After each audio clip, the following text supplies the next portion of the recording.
Hello and welcome to Eat Your Backyard, my YouTube channel, where I tell you about all kinds of things I'm into, like growing edible plants, trees, exotic tropical types of foliage, plants, etc. So, thank you. And also, thank you for your patience dealing with the quality of the streaming that this phone puts out. New phone on the way. I appreciate it very much. But new phone on the way. So, this is a highly visual stream. I was actually trying this streaming thing for 30 days to see how I liked it, and I like it, so I'm going to keep doing it. So if I'm going to keep doing it, I want to have something that is at least enjoyable to watch. Uh, it's been really fun, and today I hope you can see this pretty well. This is a starfruit tree sapling that we have grown in previous episodes of What You Got Growing On the channel. By the way, if you're not subscribed, please do, and please turn on all notifications. That way you'll be notified as these live streams occur. So this is one of the 4 seeds that sprouted out of the 5 I planted. Starfruit are very easy to grow from seeds. But we had just now about 2 days of cooler weather. It got down into the mid 40s, which for Central Florida is really cold, especially for this time of the year. And I didn't do anything to protect these plants out here because I thought they'd be okay, but I wasn't thinking of the extra tender little carambola starfruit tree here, which certainly did feel the punch. You can see the hopefully you can see the curled up ends of those leaves. That's indicating that it was burned by the cold weather. So, that's an easily solvable issue I could have avoided. I simply just, and that's the thing of growing these things in pots, is bring it inside, along with the others. Now, this one was already coming back, and I can see that this one had some burns on the end too. So it's usually the farthest out little tip that takes the hit, the freshest, greenest little part. So starfruit tree number 2 is feeling some damage, and starfruit tree number 3 seems to have no damage whatsoever. Now, why would that be?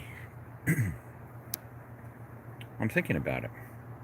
Okay, I think this is the reason.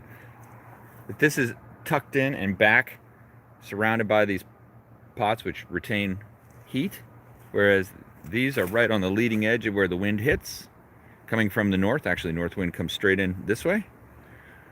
So, and actually these are more protected from the wind over here because there's more trees. So yeah, that was it. They were an exposed spot. So I probably could have just simply moved them to a place where they weren't taking the direct hit of the wind. And I'll do that next time. I'd like to get all 3 of these trees grown up and give them away. So I'm going to have to be a little bit more careful as these colder temperatures come in, especially with little tender things. Now, by the way, the mulberry tree, it just encouraged it to be even more vigorous in its unstoppable growth.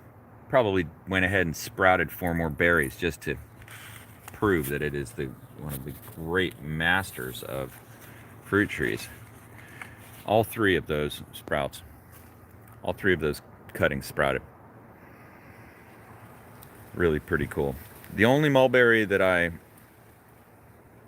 really, really crave and have not found yet is the Pakistani mulberry, which is a very long mulberry. I think it can grow in my area, but I think it's more suited for probably a little bit cooler temps. Hey, did ya? Oh, that's cool. Yeah, the starfruit tree is just so easy to grow. Yeah, and I don't find them growing underneath my tree much, but I'll tell you, I have a lot of starfruit raining down there, and I wonder if I just buried some starfruit, if they would just grow up through, just buried the whole rotten starfruit, because I have plenty of rotten starfruit. They just grow and shower down faster than you can possibly pick them.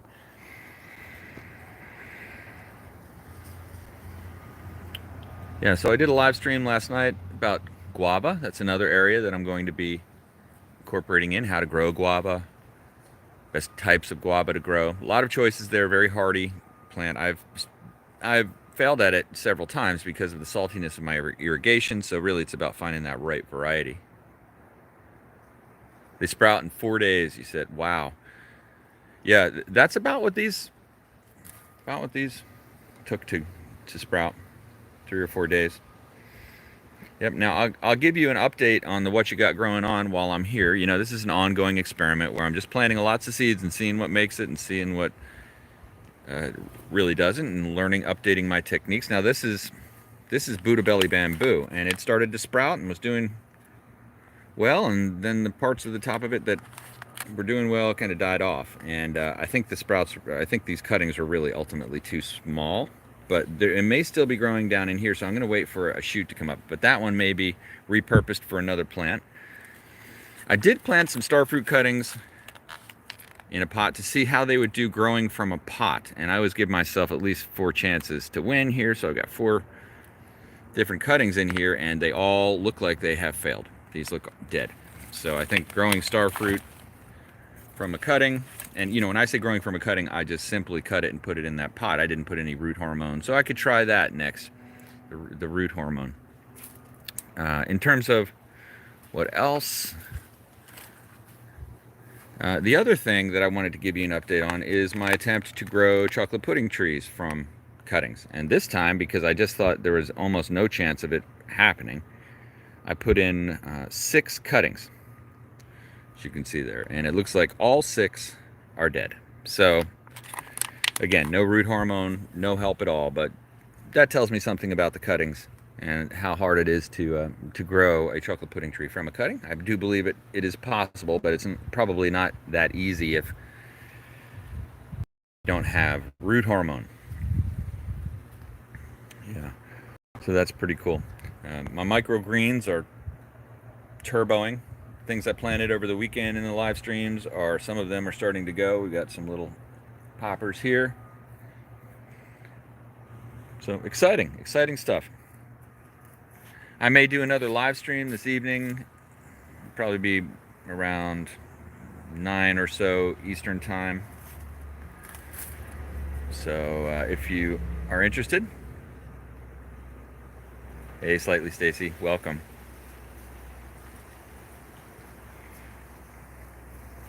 And I can tell you too that my little Mexican petunia, oh, the Mexican petunia, is as healthy as it could possibly be, thriving, and it even popped out a beautiful flower. You plant this sucker in your yard and you'll have Mexican petunias for the rest of your life. That's what I did. So I'm pretty happy I did, actually. But a very, you know, as an example, just incredibly easy to grow a Mexican petunia. You just simply snap it off and jam it in that pot with good soil, and you're getting this result every single time. Now I could have done this times 50 and made a nice row of Mexican petunia plants. So certain plants, you know, are more hardy than others. These baby mango trees I've got here, Tommy Atkins mango trees, seem to be thriving as well. Another very tough plant. So we're starting to get a really good picture of what is hardy, what is not. The fig tree, doing well, certainly. I'd like to let that get up just a little bit taller, and I'll probably give that one away too. But some things are growing very, very well. Now, I made a new accomplishment with this, which was growing a croton, or no, I'm sorry, growing a croton from a seed, which is, you know, pretty incredible. And I actually saw that one of my crotons had sprouted a little sprout back in the nether regions of the yard, which I'm going to dig up. Now, as we start to get colder and colder, I think one thing I learned this year through the what you got growing on is that it seems like everybody knew it but me, but now I'm share it with you. Hey Sherry, welcome. And that is that as it gets cold, you know, if you're in a place where it's going to absolutely ground freeze, that means likely your papaya is at the end of days. But it was news to me that you can take a cutting from a papaya tree plant and grow it quite easily. So I took just one cutting and threw it in here, and it is definitely doing well. It's growing new growth.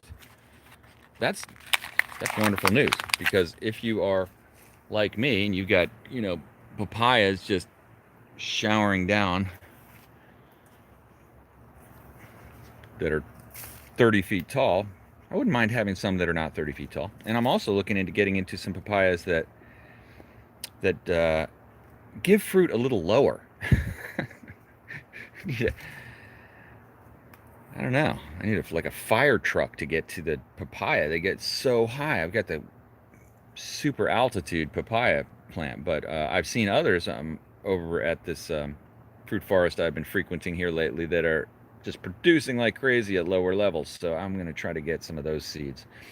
Lots more coming. Been really expanding my horizons, meeting some new people, learning a lot of new things. I think I told you about, yeah, there's always something new to know and learn. I'm learning all the time. I'm learning about two things I'm really focused on. Last week it was the Jamaican sorrel, the Florida cranberry, but this week it is certainly the pigeon pea, and that video is almost done. I'm talking to Ben, my buddy Ben, about the pigeon pea. He's a pigeon pea extraordinaire, and he tuned me into lots of facts about pigeon peas, which I can't wait to show you. But I'm going to show you something now, and I've been excited about doing this. Hope you are too. How excited can we get about a pigeon pea? Well, let's find out. Yeah, you're right. Did you? Yeah, I like growing the small plants from Amazon too. Yeah, I used to get plants from eBay. Try to get, but that went poorly. That has gone poorly. But Amazon hasn't been too bad. In fact, some of the companies will send you two little saplings. Now that is a pigeon pea, folks. I have now, Eat Your Backyard is now in possession. Avocado seedlings, sherry. Oh, that's so cool. Yeah, little pigeon pea, little scrapper. I'll tell you, the thing over at the fruit forest was about 15 feet tall and just cranking out pigeon peas in every direction. And I'm told this is likely the black pigeon pea. In fact, I think I'll put this pigeon pea over here amongst the league of fruit trees, so to speak.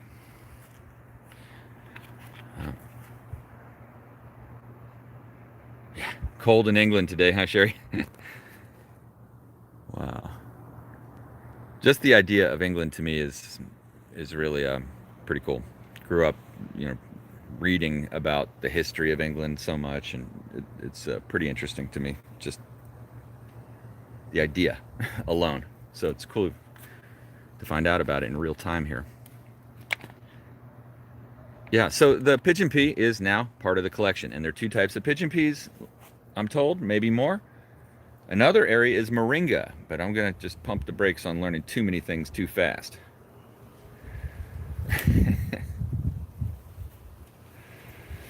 Yeah, but the Moringa is definitely now in the collection, and they said that thing lives for about 3 years, and just pigeon peas galore, and it's one of the staples.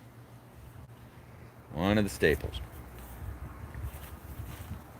So yeah, still expanding the collection. Also now I have found, I've been talking about it, but I found two more varieties of sugarcane to add to my collection. Moringa trees on the top of your list. Nice. Yeah, I think it's a good one for the top of the list. The more I learn about it, it just seems like if you're trying to produce food in your yard, these types of plants are big producers and grow with little to no care, which is the story of the pigeon pea. I mean, and little sprouts are growing everywhere, and it's kind of like the Mexican petunia. Once you sign on to the pigeon pea experience, you're probably going to be having pigeon peas, and that's what Ben had told me. Once you have a pigeon pea tree, you never don't have pigeon peas. So be it. But I have this beautiful Florida green sugar cane here, and you can see it's just tons of roots. It's ready to go for cuttings. It's ready to go for eating. But I found two more varieties. I found a red variety, and I also found a yellow variety. So I'm hoping to request some cuttings. And if I'm successful there, who knows, maybe I'll trade them a baby starfruit tree.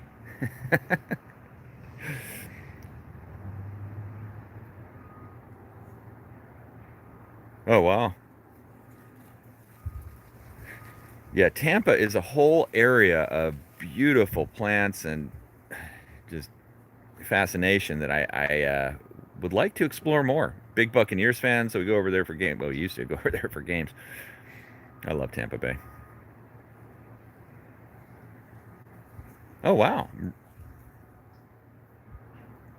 Moringas are good for pest control, I think is what you were saying. That's fascinating. Oh, moringa tree for free. Yeah, I have a neighbor down the street that has a moringa tree in his on his curb. My friend Dave, and I might ask him for one. That'll be pretty easy. I'd like to grow one from a seed cutting, etc. But to me, these types of trees or plants, or it's like a three year growing kind of tree vegetable, are critical to have in the collection, and they also fill in gaps in your food production. And they're easy to grow, right? You're not going to need to pesticide. You're not going to need to fertilize, if at all. Besides a little composting or maybe a little natural fertilizer, and it's going to produce the fruit. Now I've got to deal with this corner here, but this is the time to deal with it. I wait for a lot of these things until it gets a little colder because it's just brutal working in the mid 90s with 100% humidity and swarmed by mosquitoes. So I waited, but this is this mass, this growth. I know low light is not good here. Is shading out. I've got way too much shade here. This is an issue. I've got height problems, architecture problems. I've got too much of a canopy shading out this area, and grass cannot grow. That's okay, but nothing can grow. So how cold does it get here? It got into the 40s. It got into the 40s here over the last couple of days in the mornings, but I am right below the subtropical climate line, so it almost never freezes here. We'll occasionally get a freeze. You just got a little lemon tree. Should you cover it in the cold? Slightly, Stacy. I would, yeah, especially if it's little. The little guys have a harder time dealing with a lot of factors, I found. Yeah, Plant City, one of the greatest plant cities on earth. It really is. Ferns, strawberries. It's like just lush green everywhere you look. I lost my train of thought. Back. Oh, the lemon tree. Yeah, sorry. So, yeah, the smaller trees just have a tough time dealing with anything. The cold being one stressor. I showed the example of the starfruit tree, but, many other things as well. So I'd bring them in. I would bring them in. This gnarly looking old lemon tree went through a tough journey. It was one of two lemon trees that went right to the edge of death, had all their leaves fallen off, and I took one of them that was still clinging to life barely and just put it over here next to the house thinking it was going to die, and it lived because it was somewhat sheltered from the sprinklers at that time. And here we have it. So, but now that it's established, it's doing just fine. Oh, look at that. It came out like the perfect, take a vacation to Florida fruit.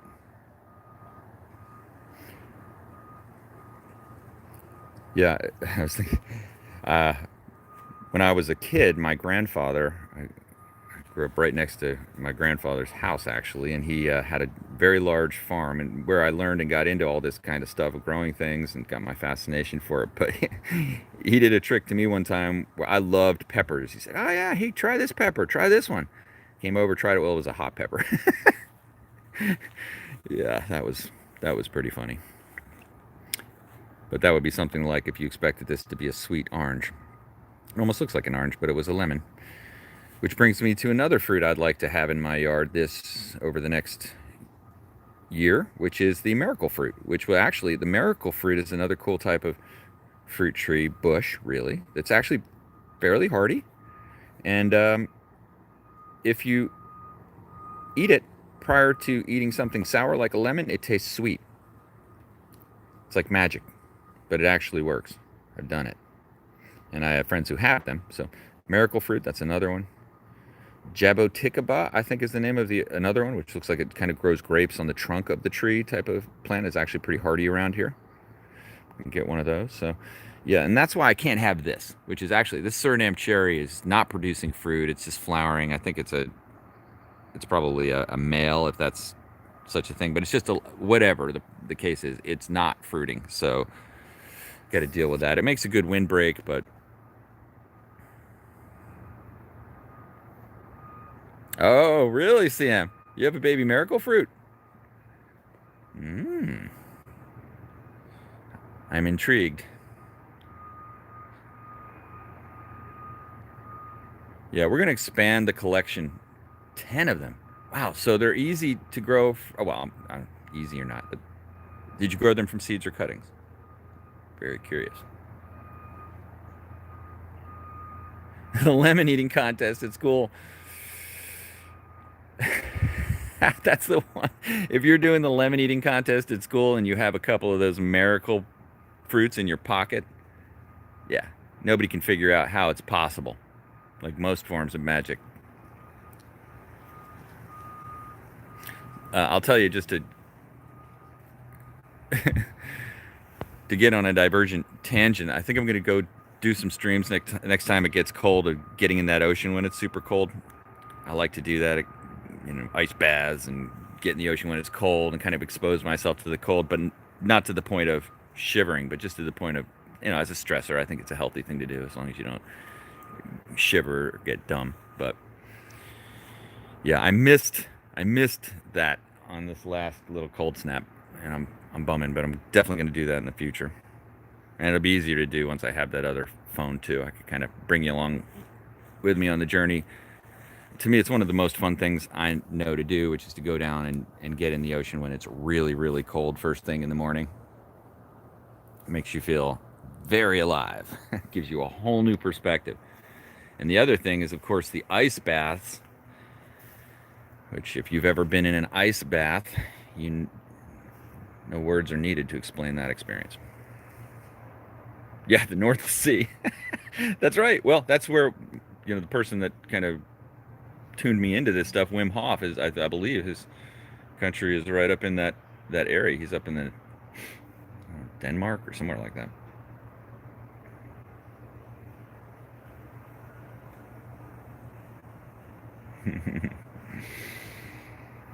Yeah, I wonder if it'd be nice to eat something back here. Let's see if... Certainly no shortage of star fruit. They're just really, really prolific. This is kind of a tough time of the year for fruit in Florida, and that's why if you don't have all your gaps in your fruit production addressed, I see it. There's a ripe papaya up there. I may have to I'll get out the picker and pick that sucker. Grow a mandarin tree. Oh, good question, CM. Any luck with peaches? Yeah. Actually, that is an incredibly good question.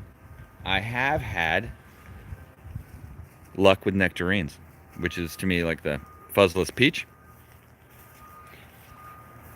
And I used to have a nectarine tree, 2 of them, right here, and they produced a lot of nectarines. They did get a little wormy, but which could freak you out if you let it. I don't know if you've ever bitten into a nectarine and realized that it's got little white worms swimming around in it, but my grandfather always told me, and I choose to believe this, that means that the fruit's good. So we would always get corn, and you'd see the worm on the end of the corn, it's eating it in there, and say, oh yeah, that means it's good. Worm loves it. So, yeah, I always kind of tend to look at it that way. But they did get some worms, is my point. But other than that, like fruit fly larvae, I think is what it was. They were very, very prolific in the amount of fruit it produced. Hey, Samantha. Welcome, Deltona. Love Deltona. There's so many cool places in Florida. There's it's just such a great place to grow things. Such a diverse kind of range of options.